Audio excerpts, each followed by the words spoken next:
Welcome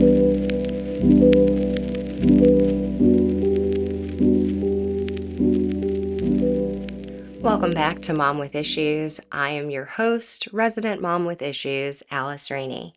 Did you miss me last week? I'm so sorry for the unannounced break. I just had life happen. And, initially I was going to record the episode early and drop it on Sunday because Saturday I did my first kid exchange with my now co-parent, soon to be ex-husband. And we're going to talk about that today. The anxiety, the planning, the uncertainty, kind of just everything that goes into what this summer is going to look like for them, for me, and navigating what that all feels like. So, if you are back with me this week, I missed you. I'm glad you're here, and let's jump in.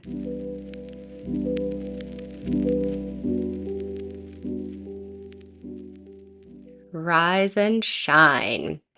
Last Saturday, my alarm went off bright and early at 5 a.m.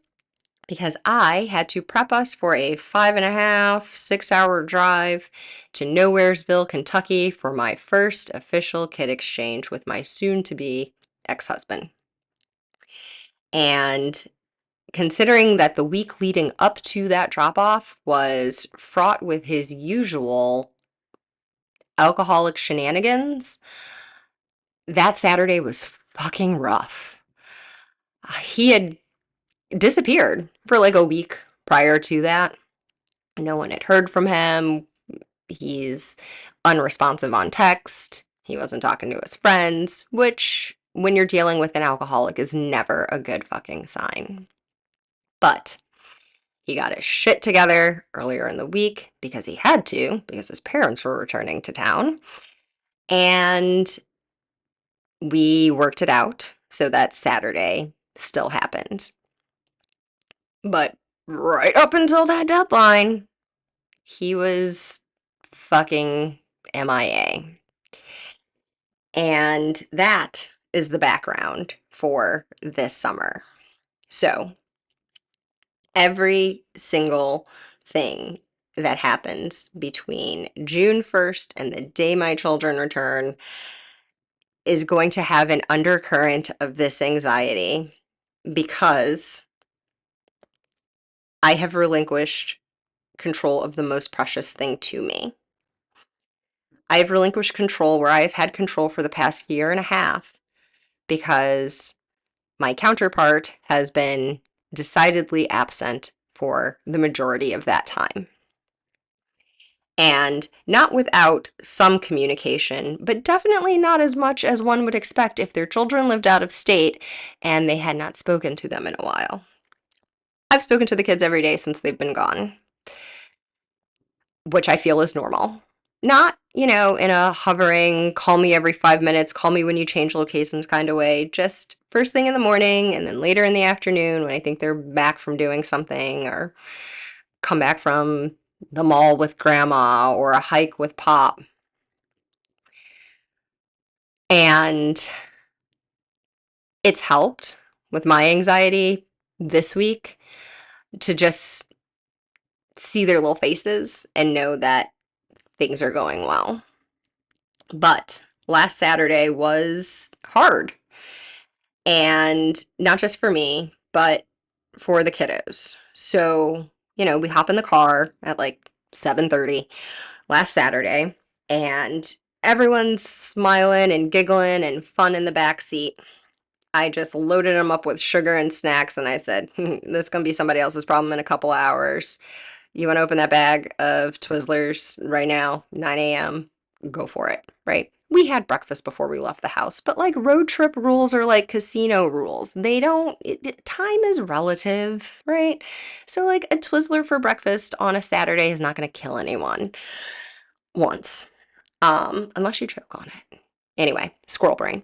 So it was fun, right? We're playing games. Reagan and Chase are getting along, just going back and forth, being silly in the back seat until about 15 minutes before we arrived at our destination. And my phone's propped up and kiddos are in the back seat and Thank goodness for GPS on screen because it really does save a whole bunch of, are we there yet? Are we there yet? How long before we get there? Are we there yet? Questions. And I fully appreciate that.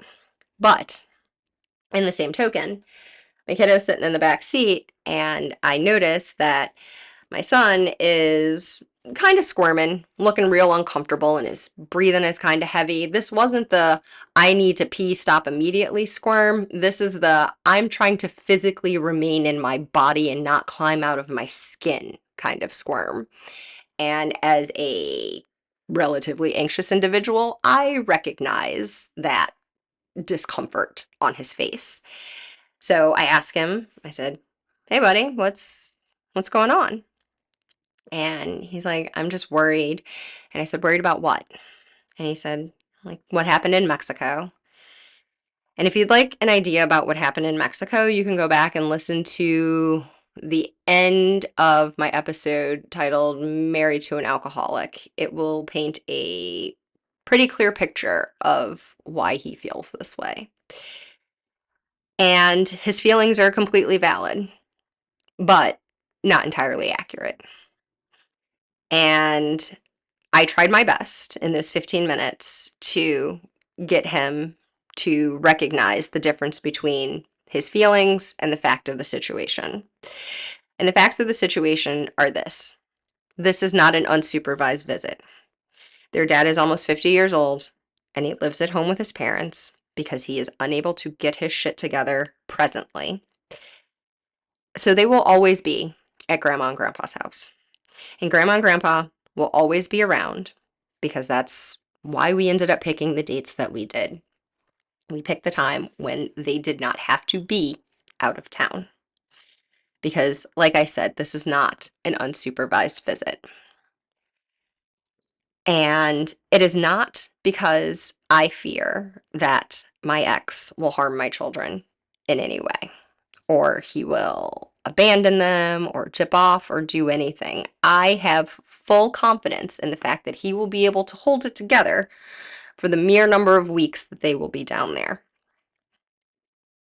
When they return back home, I would bet money on the fact that he will fall off the wagon again, which sounds like a really shitty, horrible thing to say, but it's not. This is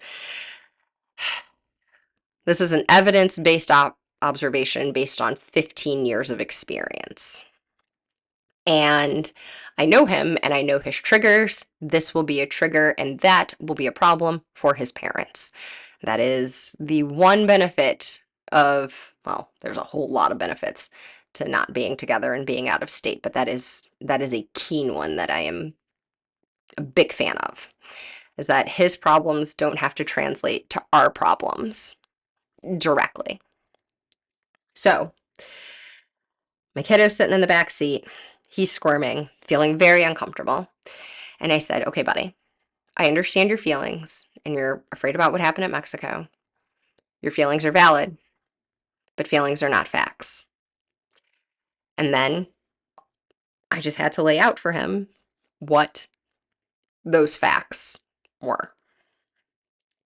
And the fact of the matter is, it's not an unsupervised visit. Grandma and Pop will always be around.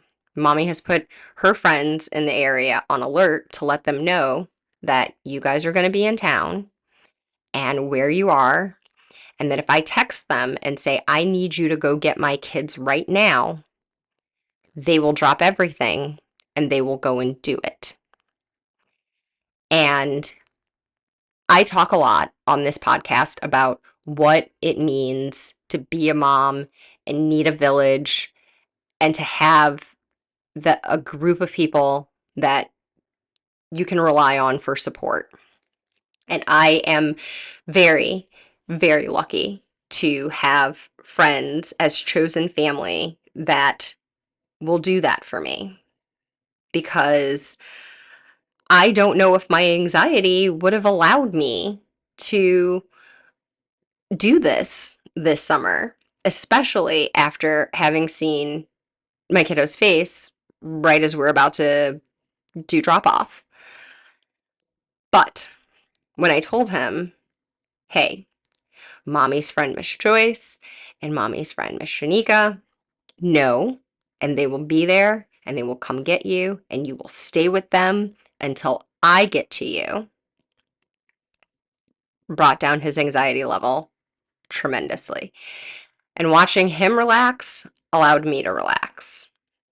And I don't think I really recognized how much I was holding my breath until I could see him relax and breathe and be somewhat okay. I won't say he was okay because he's got his mommy's anxious genes and you could still see a little bit of trepidation on his face. But we arrived at the restaurant where we were meeting. He gets out. He's just quiet. He's typically quiet. We do hugs. We go inside. We eat some food that gave me probably slight food poisoning. And then we go to leave. We go our separate ways. And up until that point, I was okay. Jesus, I'm about to start crying. Up until that point, I was okay. And we say goodbyes in the parking lot. And then my ex goes to give me a hug. And then he turns for like a kiss. And I was like, the fuck is this? Absolutely not. Absolutely not. You didn't even have to hug me. You don't even have to shake my hand. I can do a polite wave from a distance, right? And then he just goes, "Oh, sorry, habit." I'm like, stop, right? And I get in my car and I drive off. And the thing that hit me the hardest was that I'm heading back up north and they were heading down south. And I just knew that as I'm watching my little blue dot travel back to my house, that we were traveling in opposite directions and the distance is getting further and further apart. And I'm not going to re-record this because I've recorded this like 5 times, so you guys are going to have to sit with me through this shaky voice. But I knew that the distance was getting further apart and it was a lot to deal with because I've been I've been there every day for the past year and a half. And I mean, I've been there every day for their entire lives, but I've been the only one that's been there for the past year and a half. And for them to not be around, for the car to be so quiet on the way back was the biggest surprise.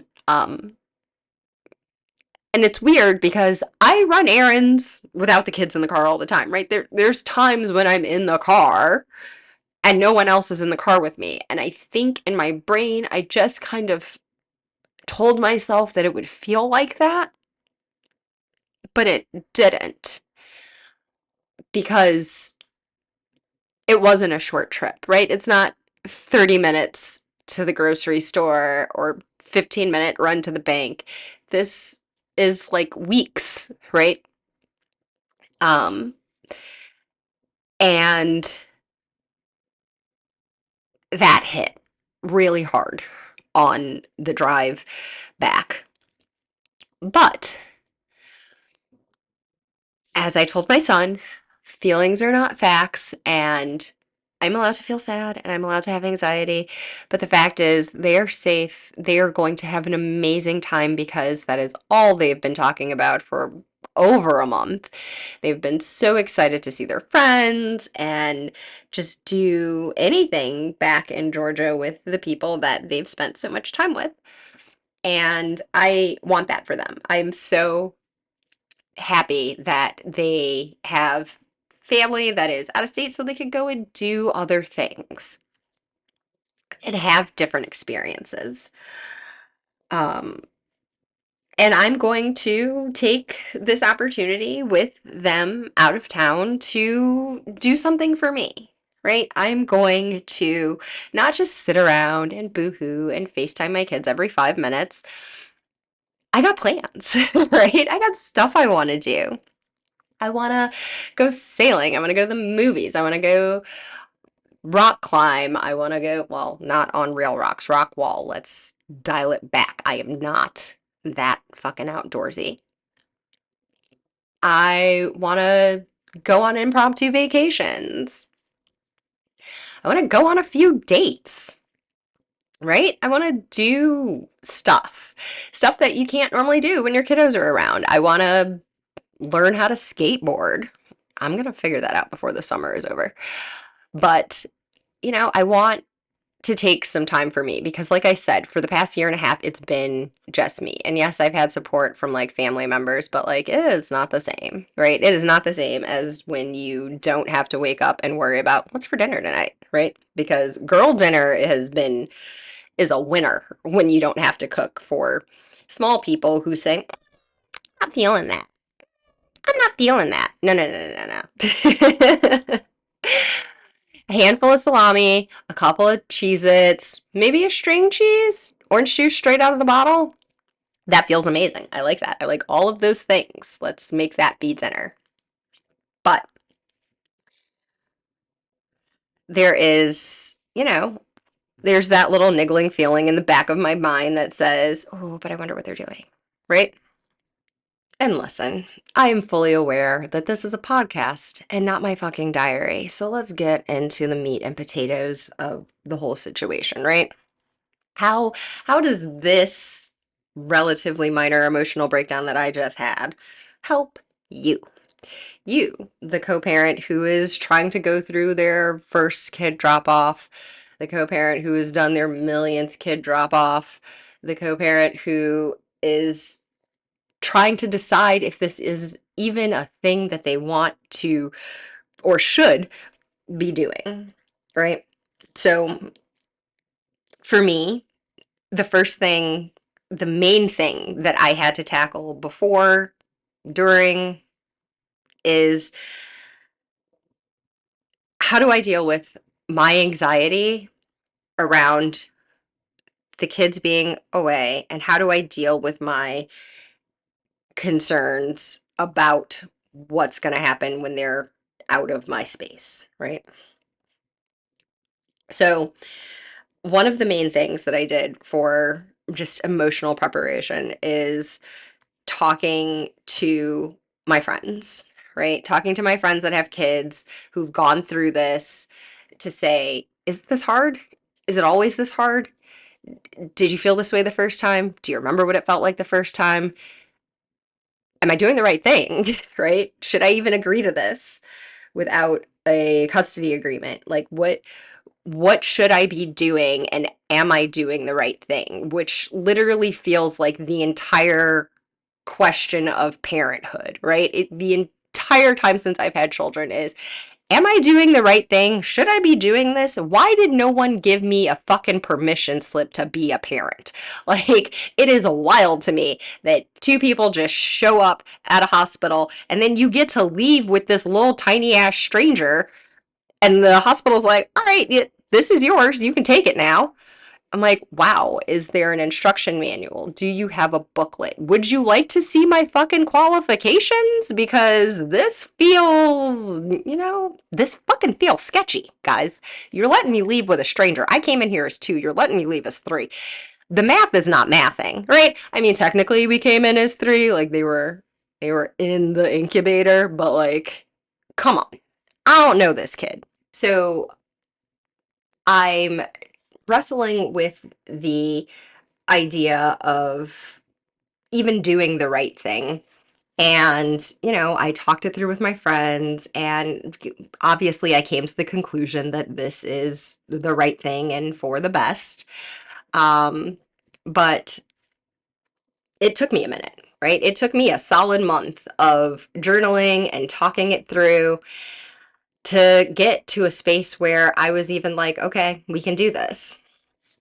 And having friends that have gone through it definitely helped, right? Having friends that have had to do this more than once has been something that made it easier because they're there to talk me down when I'm freaking out, and they're there to provide some clarity and some insight, which I hope you glean from this, what is turning into a diary at this point, because the tears, we're not editing those out. We're just going to keep harking back to them because the hell. So, um, besides working through my own anxiety with my friends, I've tried to focus on some self-care aspects of it, right? You have a quiet house, do some yoga, do some fucking dancing around to that 90s R&B so that you can just boogie it out. I've done that. Um, Eat some food, watch a movie, scroll TikTok endlessly. I mean, I kind of already do that, but self care looks different for everyone. And sometimes self care means vegging out, and sometimes self care means hitting the gym at 2 a.m. It's a mixed bag. Do what works for you. Um,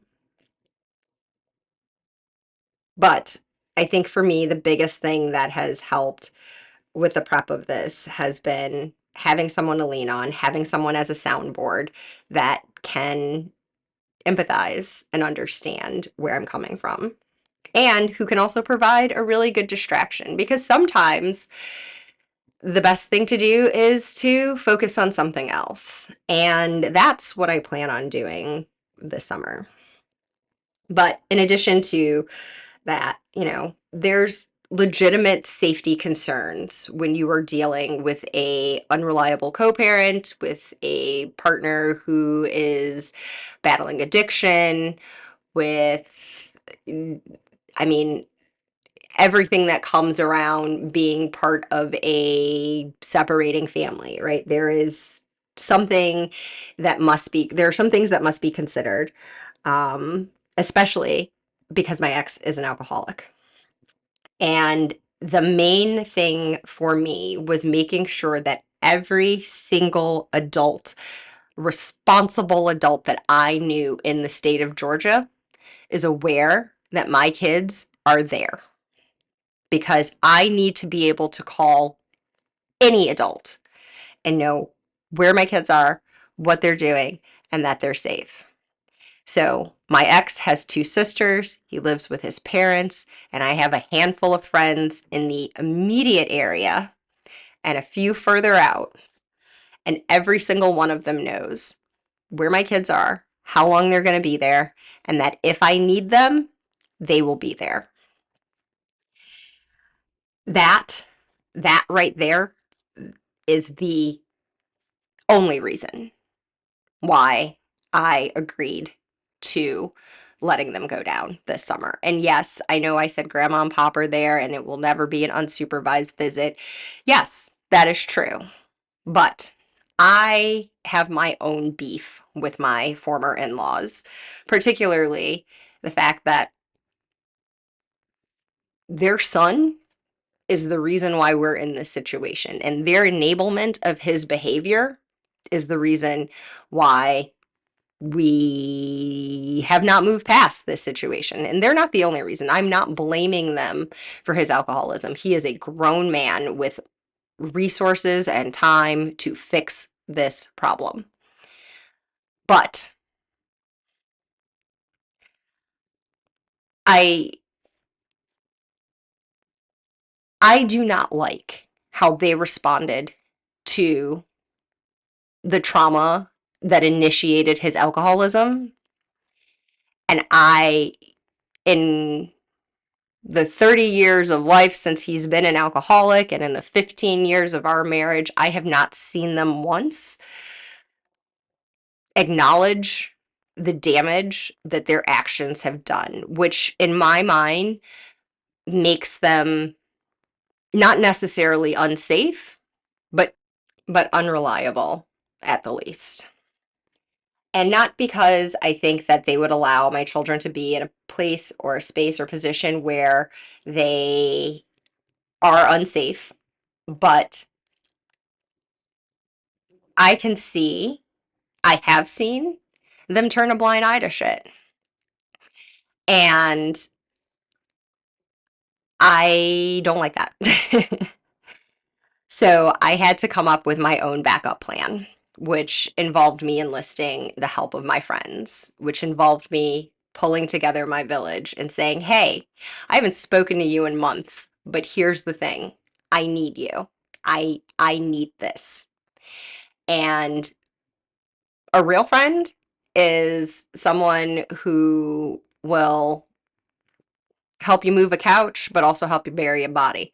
There's no bodies that need to be buried in this situation, but they definitely will help me move a couch and they will help me get my children to a place where they feel safe and comfortable. And that means the world to me.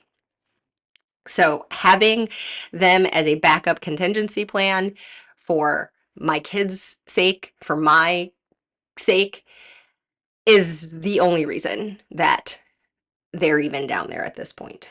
So if you're stepping into this for the first time, I say prepare yourself emotionally and then also prepare yourself in reality for any and all possible outcomes. And that sounds insane, right? You can't prepare for everything, but having a clearly marked emergency exit sometimes is the best you can do. Now, if I back up and want to give you guys some tips and tricks for that first time child swap, right? If we're walking into this blind, the first week before, that week before we were set to meet up with my ex, there was prep that had to happen, right? Not just the emotional, mental stuff for me, but like actual things, right? So we're talking, create a detailed checklist for their packed items. If you're a list person, make that list because if your kids are anything like my son, I said, okay, you guys, I did all the laundry, washed all the clothes. I was doing laundry for days. And I said, here's everything you own, pack some stuff, right? Now, my daughter will change clothes 9 times a day. I don't have to worry about Reagan not bringing enough stuff to wear. My son, on the other hand, I'm like, did you pack? He said, yeah, I packed. I go in his room. I'm like, where's your bag? He points to a single backpack, not his backpack. No, no, no, my laptop backpack. He points to that and he goes, right there. And I'm like, son, I'm going to guess that's not enough stuff. So, make a checklist if you need it. If you don't need a checklist, maybe just check what they packed because quite possibly 3 pairs of socks, 6 pairs of underwear, 2 pairs of shorts, 1 pair of sweatpants, and 4 sweatshirts is probably not the ideal pack list for a 90+ degree Georgia summer. So, maybe make a pack list, maybe check over it with them once or twice. Are your kids on your insurance or on your partner's insurance? In my case, the kids are on my insurance. So I sent my ex copies of their insurance cards and said, anything happens, here you go. I also gave him a list of contact numbers for the kids' friends, as well as my friends that are in the area, so that if he needs help or if something goes sideways, he has someone to call and reach out to. Don't know if he'll actually use them, but the information has been shared. I talked to him about Chase's anxiety and kind of what he was feeling because my kiddo still has a bunch of anger towards his dad about what happened. And we've been working to unpack that, but like he also hasn't had to be in his space for a year and a half. So I gave him that heads up warning and said, hey, this is your opportunity to unfuck this relationship, so don't fuck it up. But here's where he stands, right? I gave him that little inside baseball knowledge to say, this is what you're working with. Please be careful. And so far, so good. It's been a week. No tears, no tearful, I want to come home, can you come get me's, which quite honestly was a real concern of mine. Especially those few moments right before drop off, I was like, I don't know if I'm going to have to turn around and come swoop him up, which I would in a fucking heartbeat. But luckily, they seem to be having a great time, and that has not been the case. Another thing you'll have to consider, like once the drop off happens, is a communication plan. How often are you going to talk to the kids? When should they be available if you do want to talk? And how often are you going to be in contact with your partner or your ex-partner? Um, and what is the expectation around communication for going anywhere, right? Like if he wants to take the kids to another state, like maybe he has family that has a house in Florida. Do they want to spend a little bit of time at the beach? I kind of need to know that. Don't take my kids out of state without me knowing, right? Um, and then what are the boundaries and the limits for what they can do and where they can go? Now, I don't have a list of restrictions, right? I'm not a mom that says no snacks after 7, do X, do Y, do Z.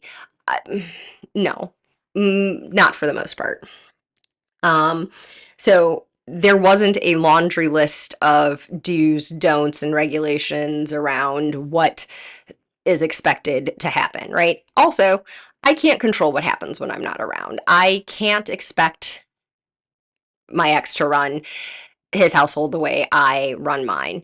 And I know that just from being a stepmom to his kids, right? There's always a transition period when kids go between houses because different houses have different rules. And especially when the children are in the midst of a divorce, right? There's parents that are on the same page typically don't divorce. So when you have children in the midst of divorce, you have two parents that probably have two very different ideas of how things should be done. So it is not on me to try and regulate how Matt parents the kids when I'm not around. Right? I can't send them down there with a list of rules and expectations and expect him to follow them. If he did shit the way I wanted him to do it, we would still be together. No, we wouldn't. No, no, no, we wouldn't. But, you know, that wouldn't be one of the issues. um,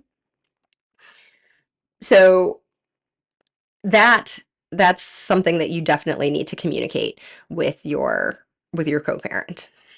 Um, Along those same lines are things surrounding safety and comfort, right? Um,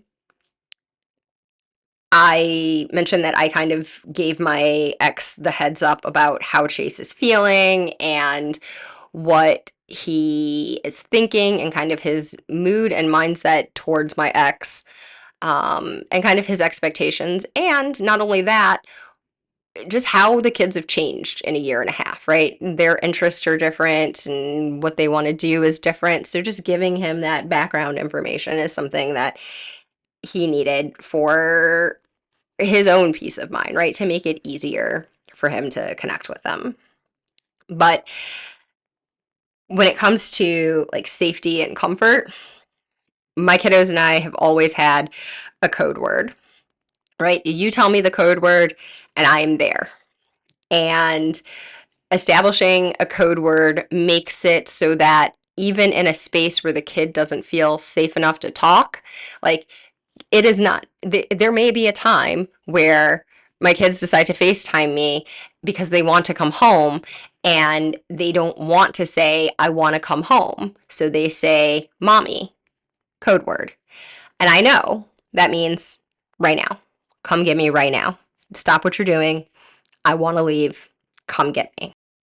And because we've already instituted kind of code word policies and procedures, even with just dealing with their friends on a regular basis, having that kind of gave all of us a little bit of peace of mind, right? Because they know that mommy will respond to the bat signal no matter what. So drop off was there's a lot to consider before, during, after. Um, so where does that leave you? Because this is a lot about him and them, and this is an episode. This is a podcast for moms with issues. So, what is mom gonna do? Well, depending on how long your break is, mine is gonna be about 6 weeks. I got time. I got time for some self care. I got time for some personal growth. I've got work goals that I need to hit. I've got this podcast that I would love to work on. And I got other things I want to do. I want to go sail a boat. I want to fly a plane. I want to eat at new restaurants. I definitely want to teach myself how to skateboard because me in a suit on a skateboard, you can't tell me shit. I would look so fly, you can't tell me shit. So the goal is to get that one knocked out of the way before summer's over because how fucking cool would that be? You have any goals? You got anything you want to try? Try it when your kids are out of town. Also, I'm going to try skateboarding, and I would love to do that without the peanut gallery cracking up and telling me how old I am and reminding me that I just might break a hip if I decide to fall at this moment.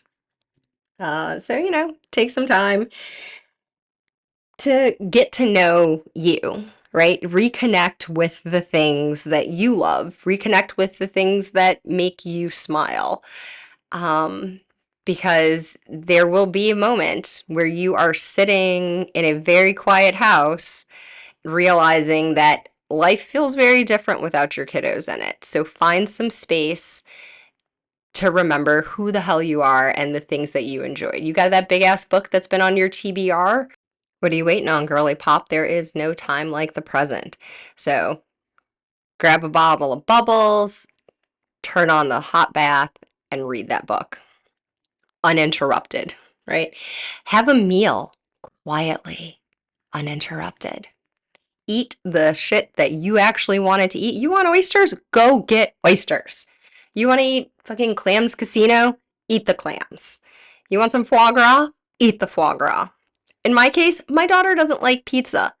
I'm getting pizza, right? So do the things that make you happy. Do the things that you've been putting off because, oh, I got to go take kid A here. I got to take kid B here. I need to do this by X time, or I can't make this for dinner because they don't like this, right? Do you. Remember who the fuck you are. Remember what you love and go do those things. And if you don't remember who you are or you don't love the things you used to love because you've changed, find new things. Find new things and make a fool of yourself. There is no time like the present to enjoy your life. So get out there and find something you're passionate about and go do it. You've got this whole summer. Live your best life. I've got a list of 34 goals, and maybe I won't hit all 34 this summer, but at least I have a list of things a menu of options to fill my time with new experiences, new places, new people, new faces, and just be. Be happy that my kids are with their friends, having great experiences, making new kinds of memories and be thankful for the time that I have to spend with the people that I care about, doing things that are fun and new and exciting for the first time in like almost 2 years.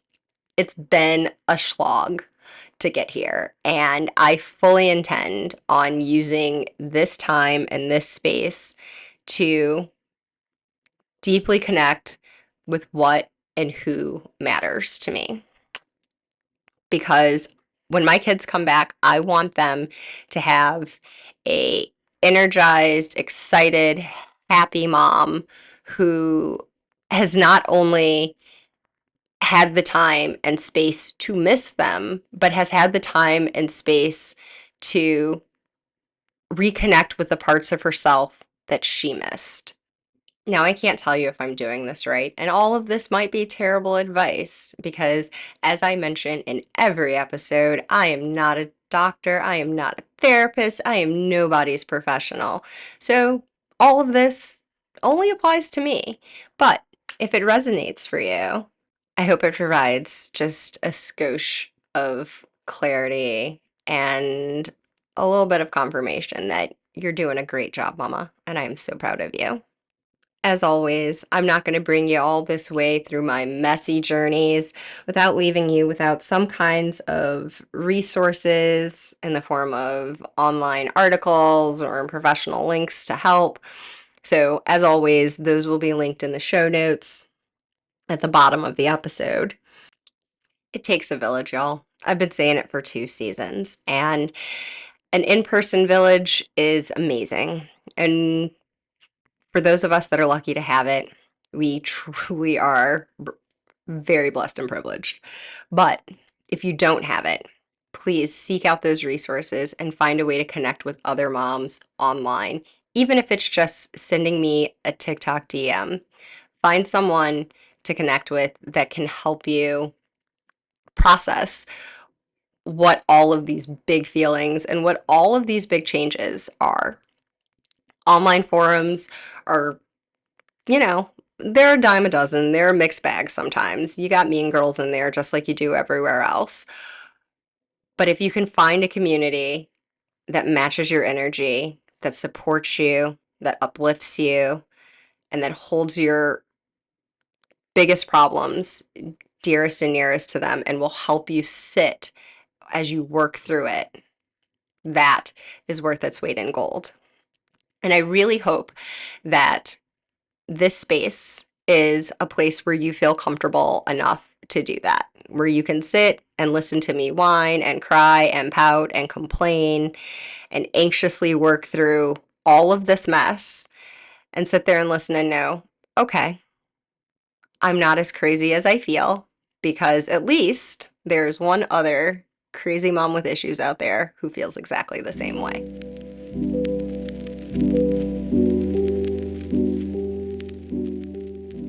I want to thank you all for sitting with me today and coming back after that little bitty mini break that I took last week.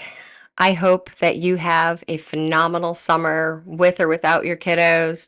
I hope that you splash in the water parks and lay out in the sun and do all the things, read the books, take the trips, eat the food, do the things. Do the things that make you you so that when you do have time, again, with your kiddos, you are the best, happiest, most fulfilled version of you because a happy mama is happy kids. If you like this show, don't forget to leave us a rating and a review on Apple Podcasts or wherever you listen. It's the best way to help new mamas find the show. If you want to connect with me, you can find me on TikTok at The Mom With Issues. And until next week, I hope you have an amazing summer, amazing adventures. I can't wait to hear what you guys have gotten up to this summer. Take care of yourself. Love ya. See you next week.